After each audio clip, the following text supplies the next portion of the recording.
네,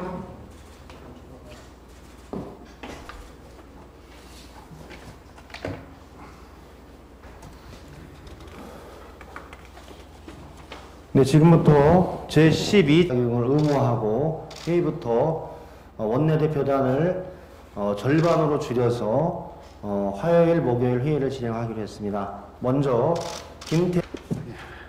이번 주가 코로나19 재확산 차단의 분수령입니다. 지금은 코로나와의 전면전이 필요한 시기입니다. 소극적 대처로는 현재 감염 확산을 막을 수가 없습니다. 정부와 국민 모두 과도하다 싶을 정도의 전방위적 방역 대책이 필요합니다. 지금 막아내지 못하면 사회적 거리두기 3단계 격상을 피할 수가 없습니다. 정부는 코로나19 재확산의 양상과 규모, 속도를 예의주시하면서 방역에 온 힘을 다하고 있습니다. 최선을 희망하지만 최악의 상황도 대비해야 합니다. 사회적 거리두기 3단계는 국민의 일상과 경제활동에 막대한 영향을 미칩니다. 3단계 격상 시 10인 이상 집회나 행사가 금지되는 것은 물론이고 결혼식과 같은 사적 모임부터 채용시험 등 각종 시험이 금지됩니다. 음식점, 카페, 상점, 영화관 등 다중이용시설은 집합금지가 시행되거나 이용에 제한이 생기게 됩니다. 학교와 유치원, 어린이집은 원격 수업으로 전환하거나 휴업을 해야 합니다. 공공기관은 필수 인원을 제외한 모든 사람이 재택근무를 해야 하고 민간에도 같은 지침이 권고됩니다. 이처럼 사회적 거리두기 3단계는 일상활동의 정지와 경제 봉쇄를 의미합니다. 민주당과 정부는 사회적 거리두기 3단계 시행이 필요한 상황까지 가지 않도록 방역에 총력을 기울이고 있습니다. 정부와 국민의 연대와 협력이 절실합니다. 마스크 의무 착용, 외출하지 않기, 모임 자제 등 국민들께서도 더욱 적극적으로 개인 방역 수칙을 준수해서 코로나 확산 저지에 힘을 모아주시기를 간곡하게 부탁드립니다. 지금은 코로나19 방역에 국력을 집중할 때입니다. 공동체 구성원 모두가 힘을 모아 절체절명의 위기를 헤쳐나가야 합니다. 광화문 집회 참석자 중에서 서울시의 검사 거부 의사를 밝힌 사람이 1,300명이 넘습니다. 지방에서도 이런 사례가 많다고 합니다. 광화문 집회 참석자와 사랑제일교회 교인께서는 자신과 가족, 이웃의 건강과 생명을 위험에 빠뜨리지 말고 검사에 협조해 주시기 바랍니다. 광화문 집회뿐만 아니라 코로나 재확산 상황에서 진행된 모든 대규모 집회의 참석자들은 진단검사에 응해주기 바랍니다. 15일 민주노총 집회에서도 확진자가 발생했습니다. 민주노총 집회 참가자들도 전원 진단검사를 받도록 강력히 권고합니다. 방역에 진보와 보수가 없습니다. 누구도 예외가 있을 수 없습니다. 주최 측인 민주노총이 앞장서서 집회 참가자 전원에 대한 전수조사와 진단검사 권고를 강력히 요청합니다. 국가 방역을 흔드는 미래통합당의 정치 공세는 매우 유감스럽습니다. 지금 방역 현장은 진단검사와 역학조사 거부, 가짜뉴스 유포 등으로 혼란스럽습니다. 이런 상황에서 제1야당이 방역의 사령탑인 정부를 근거 없이 비난하면서 혼란을 가중시킵니다. 국력을 하나로 모아도 부족할 때 국민 분열을 부추기는 행태는 방역에 전혀 도움이 되지 않습니다. 미래통합당의 진정성 있는 방역 협조를 거듭 요청합니다. 민주당은 진단검사와 역학조사를 거부하고 가짜뉴스를 유포하는 등 고의적인 방역 방해 행위에 대해서는 손해배상 청구와 가중처벌이 이루어지도록 법률 개정을 신속하게 추진하겠습니다. 그리고 지금은 정치권이 재난지원금을 두고 갑론을박할 때가 아닙니다. 지금은 코로나 확산 저지를 위해 방역에 최선을 다하는 것이 우선입니다. 민주당은 당분간 코로나 확산 차단에 집중하겠습니다. 재난지원금 지급은 당정청이 코로나 재확산 추세와 피해 상황을 면밀히 지켜보며 신중하고 책임 있는 논의를 거쳐 결정하겠습니다. 방역과 민생경제 대책 마련을 위해서 야당과도 충분히 협의를 진행하겠다는 말씀을 드립니다. 방역의 최전선에 있는 의료계와 정부의 협력이 절실합니다. 어제 정부와 의협 대표단이 만나 현 상황의 심각성에 공감대를 형성한 것은 다행스럽습니다. 그러나 여전히 의료계 집단 행동의 불씨가 꺼지지 않고 있습니다. 의협이 정부와의 대화 이후에도 집단 휴진 계획을 고수하고 있습니다. 전공의 휴진으로 인해 진료와 수술에 문제가 생겨 환자 피해가 늘어나고 있고 국민의 불안감이 커지고 있습니다. 의료계는 집단 행동을 중단하고 의료 현장과 방역 일선에 복귀해야 합니다. 그동안 코로나 방역에 애쓰신 국민과 모든 보건 의료인들의 노고를 헛되이 만들어서는 안 됩니다. 코로나가 재확산되는 엄중한 상황에 의료 현장을 떠난 의료인의 집단 행동에 공감할 국민이 없습니다. 한국 의료가 세계 최고 수준에 도달한 것은 의료인의 노력뿐 아니라 정부의 제도적, 정책적 지원과 국민의 성원이 있었기에 가능했습니다. 의료인들이 사회적 존경과 혜택을 받은 만큼 국민의 생명과 안전을 먼저 생각해 주길 요청합니다. 정부는 의료계와 대한의료계 최선을 다하되 무책임한 집단 행동에는 법과 원칙에 따라 단호히 대처해 주기를 요청합니다. 이상입니다. 코로나19 상황이 대단히 엄중한 국면입니다. 지난 열흘 동안 전국적으로 모두 2,679명의 확진자가 발생한 데 이어 최근 닷새 동안에는 수도권 이외 지역에서도 확진자가 빠르게 증가하고 있습니다. 방역당국과 전문가들은 이번 한 주가 코로나19의 2차 대유행을 차단하기 위한 중대한 분수령이 될 것으로 예측하고 있습니다. 더불어민주당은 현 상황을 비상시국으로 규정하고 비상한 자세와 각오로 가용한 정책 수단을 총동원해 국민의 생명과 안전을 지키겠습니다. 방역 체계를 더욱 세밀하게 구축하고 필요한 인적, 물적 자원을 현장에 신속 과감하게 투입할 것입니다. 특히 환자가 집중적으로 발생되고 있는 수도권 지역의 경우 위, 중증 환자 병상 및 생활치료센터 추가 확보에 속도를 낼 것입니다. 수도권 병상 공동대응 체계의 차질 없는 운영과 더불어 의료 장비 등의 보급 문제 또한 각별하게 신경 쓰겠습니다. 추가적 지역사회 전파를 보다 확실하게 차단하기 위해서는 광복절 집회 참가자에 대한 조속한 전수조사가 필수적입니다. 현재 방역당국이 익명성을 보장한 진단검사를 시행하고 있는 만큼 해당 집회 참석자들의 전폭적인 방역 협조를 강력히 당부드립니다. 다수의 전 현직 국회의원과 당협위원장, 당원들이 광복절 집회에 참석한 것으로 드러난 미래통합당도 결자 해지의 모습을 보여야 합니다. 터무니없는 정치 공세와 물타기로 방역 당국의 발목 잡을 궁리만 할 게 아니라 집회 참가자에 대한 전수조사에 전폭적으로 협조해야 할 것입니다. 공당이면 공당답게 책임 있는 행동을 보여주기 바랍니다. 의료계 역시 국민의 안전과 K방역의 성과를 위태롭게 만들 수 있는 집단 행동을 자제해야 합니다. 거듭 강조하지만 당정은 의료계의 의견을 경청할 준비가 되어 있습니다. 시급한 코로나 재확산 위기 극복에 범국가적 역량을 우선 모두 모으고 사태가 안정되는 대로 대화와 협상을 통해 문제를 해결하자는 당부의 말씀을 다시 한번 드립니다. 마지막으로 국민 여러분께 간곡히 호소드립니다.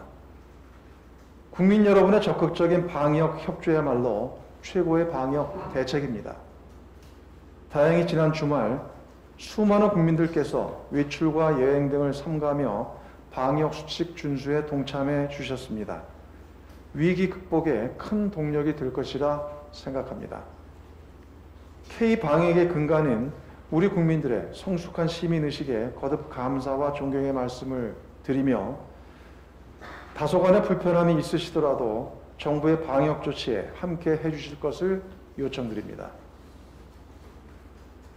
조금씩 되살아나던 경제 회복의 불씨가 코로나19의 재확산 우려로 또다시 암초에 직면하게 됐습니다. 특히 OECD는 2차 대유행이 현실화될 경우 올해 우리 경제의 성장률이 마이너스 1.2%포인트 추가 하락할 것이라고 경고한 바 있습니다. 코로나 확산 저지에 정책 역량을 집중하는 한편 경제적 충격을 완화하기 위한 노력도 함께 기울일 필요가 있습니다. 이를 위해 당정은 민생, 금융안정 패키지 프로그램의 추진 속도를 배가할 것입니다. 소상공인 대상 긴급 경영자금 공급과 중소중견기업 자금 지원, 회사채 단기 자금 시장 안정화 지원도 차질 없이 진행하겠습니다.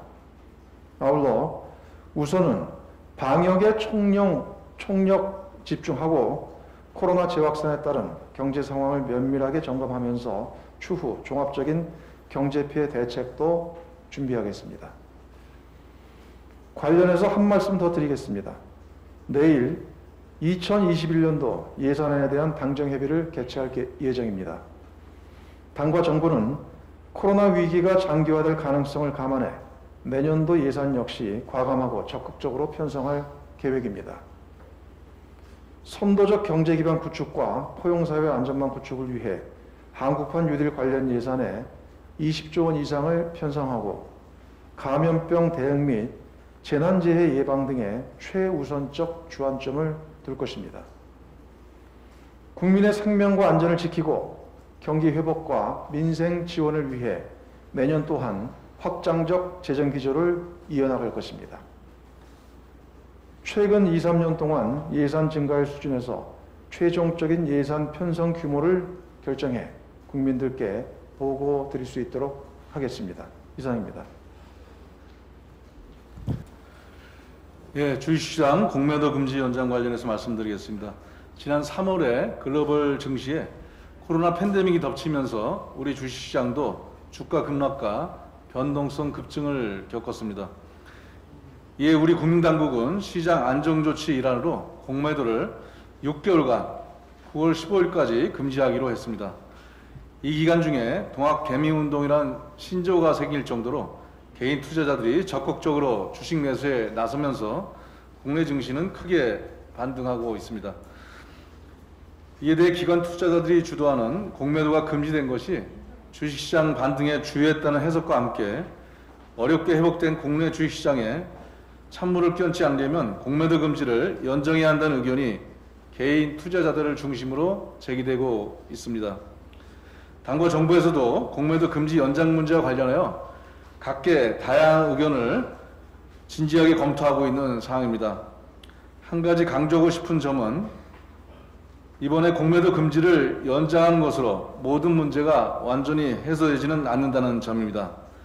이번 기회에 오랜 기간 논란이 있었던 우리 공매도 제도의 문제점들을 철저히 따져보고 근본적인 해결 방안도 모색해야 합니다.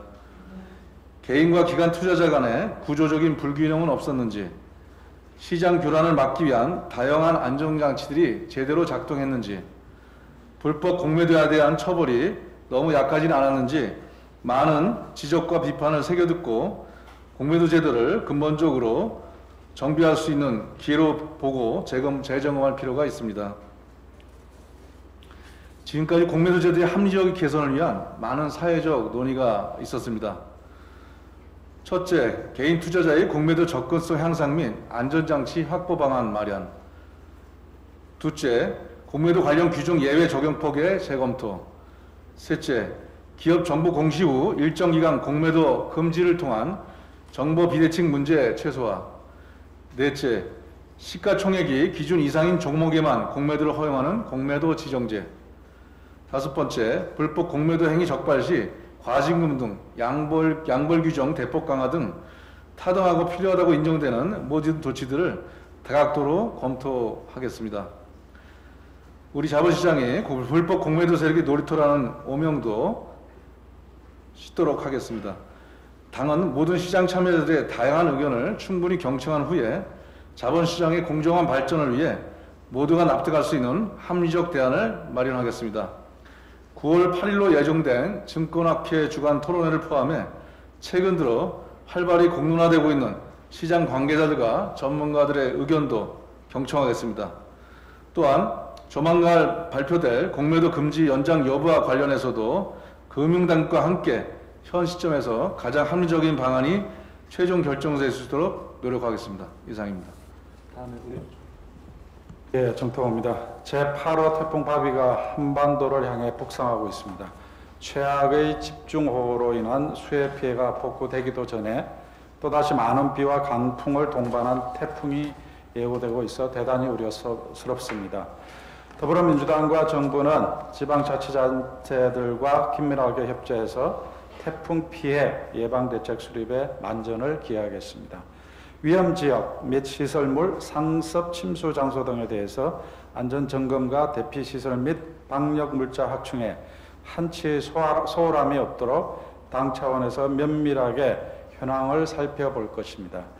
특히 지난번 호우로 피해가 발생한 지역에 2차 피해가 발생하지 않도록 관계 당국의 각별한 주의와 대처를 당부드립니다.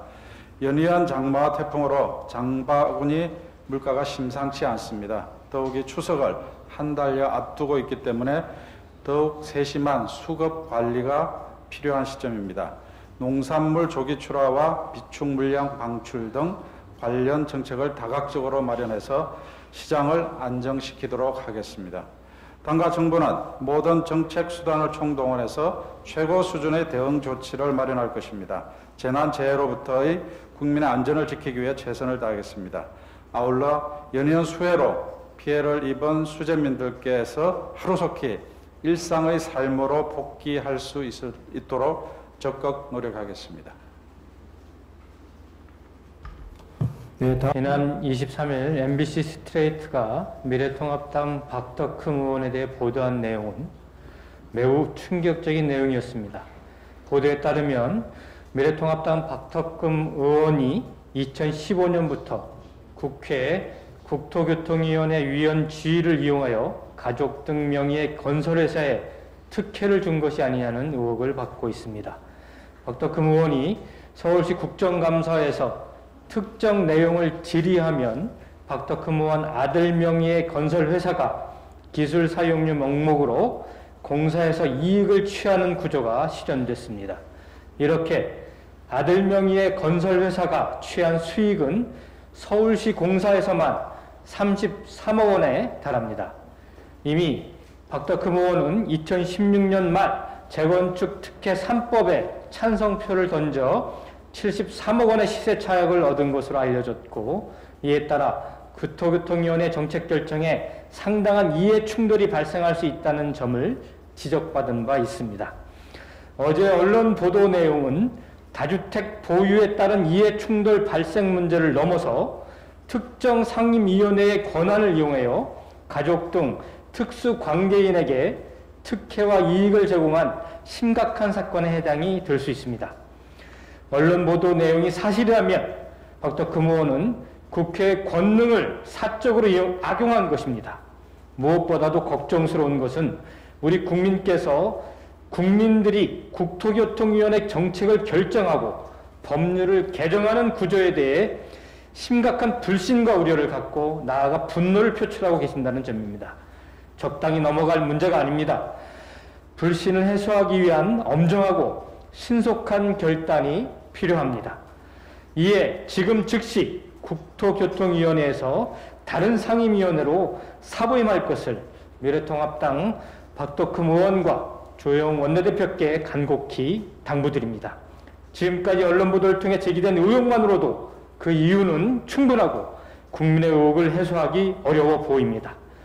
아울러 더불어민주당은 국회의원과 공직자의 직무 관련성과 이해 충돌 문제를 해소할 수 있도록 국민이 납득할 수 있는 기준을 만들기 위해 최선을 다할 것임을 약속드리겠습니다. 감사합니다. 네.